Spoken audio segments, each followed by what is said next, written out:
चंद्रयान 3 क्यों खास है? चंद्रमा का वह स्थान जहां उतरेगा चंद्रयान 3। 10 दिन बाद भारत रचेगा इतिहास। चंद्रयान 3 इतिहास रचने को कदम बढ़ा चुका है। अब यान चांद की कक्षा में दाखिल हो चुका है और कुछ ही दिनों में सॉफ्ट लैंडिंग कर सकता है। चंद्रयान का विक्रम लैंडर 4 दिन बाद चांद पर लैंडिंग करेगा। चांद की जिस साइट पर चंद्रयान उतरेगा वो काफी खास है। ऐसा क्यों है, आइए जानते हैं। चंद्रयान 3 चांद पर 4 दिन बाद करेगा सॉफ्ट लैंडिंग। चांद की जिस जगह यान लैंड करेगा वो काफी खास माना जाता है। लैंडिंग सफल होते ही इतिहास रच देगा भारत। चंद्रयान 3 की लॉन्चिंग के साथ ही भारत ने इतिहास रचने की ओर कदम बढ़ा दिया था।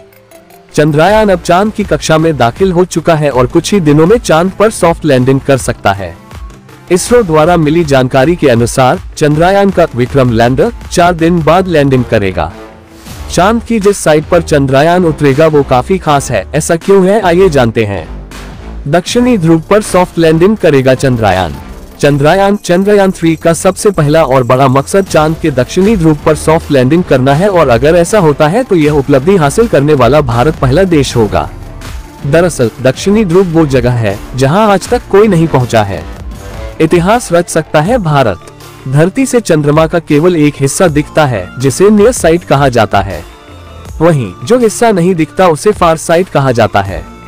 आज तक जितने भी सैटेलाइट चांद पर लैंड हुए वो नियर साइट पर ही लैंड हुए हैं।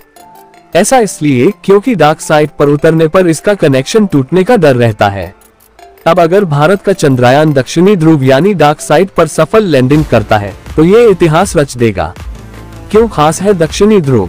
दक्षिणी ध्रुव पर पहुंचना आसान नहीं है, इसलिए उसकी अभी तक कोई खास जानकारी किसी के पास नहीं है। माना जाता है कि इस साइट पर चांद की सबसे पुरानी और मोटी परत है जो गड्ढों क्रेटर्स से भरी है।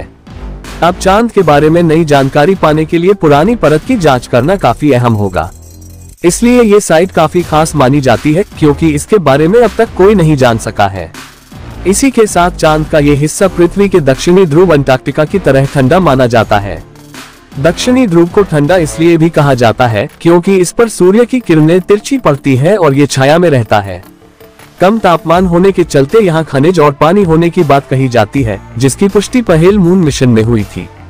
नासा की माने तो इस साइट पर पानी या बर्फ के अलावा कई दूसरे प्राकृतिक संसाधन भी मिल सकते हैं। अगर यहाँ पानी मिल जाता है तो इससे पानी की समस्या दूर होगी और रॉकेट फ्यूल बनाने में भी मदद मिलेगी।